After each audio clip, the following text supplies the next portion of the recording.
Okay, sis. So your husband is coming, love is on the way. The person that God has created just for you, listen, he's going to find you. But in that, there's work that needs to be done, and we can't get away from that work.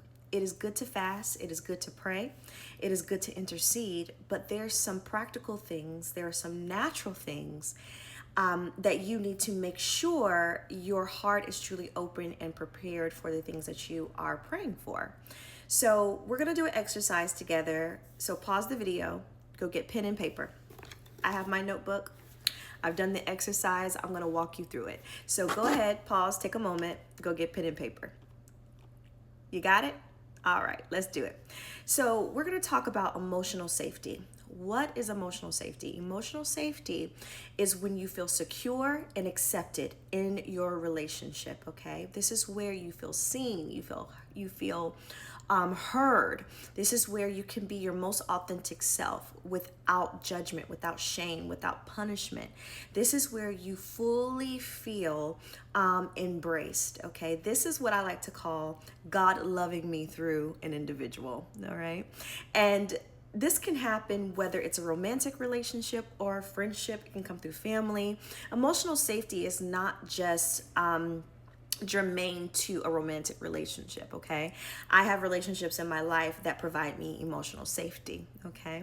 And once you experience that, it's very hard to go back, right? That becomes the standard. So let's do an exercise. I want you to get your journal and I want you to write, what makes me feel safe? What does safety mean to me?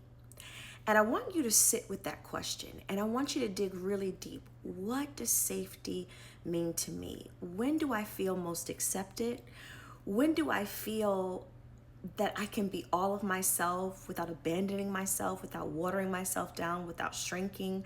I can show my quirky side. I can show the side of me that's less, glamorous, frustrated, angry, emotional, but yet I still feel supported and loved. What does that mean to me and what does that look like?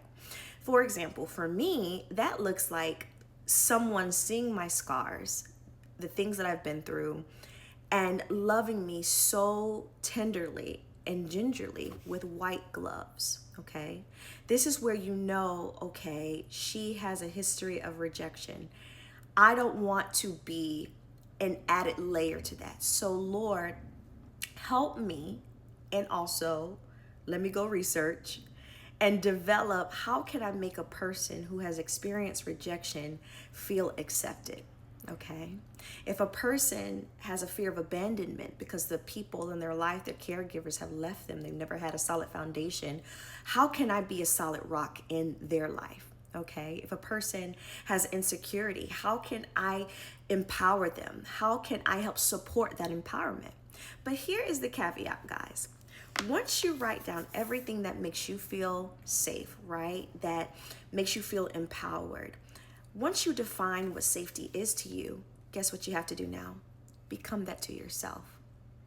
You can't expect someone to do and be what you have not been to yourself. So that means that you need to fully accept yourself.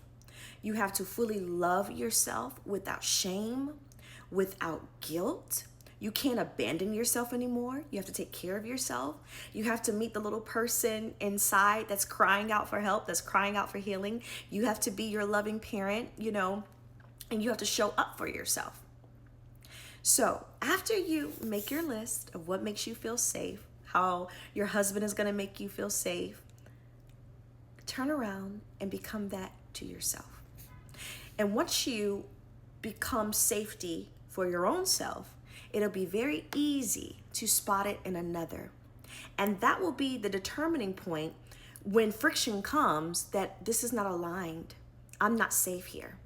But oftentimes we misrepresent safety with trauma bonding or trauma. But when you fully heal and you're fully aware of your needs, it's very easy to spot something that's not in alignment. Try this exercise. Let me know what you think. It's time for you to walk fully in your purpose, and it's time for you to receive the love that God has for you and that you truly deserve. Let me know your thoughts in the comment. how it made you feel, and what was the result. I love you, sis. Be blessed.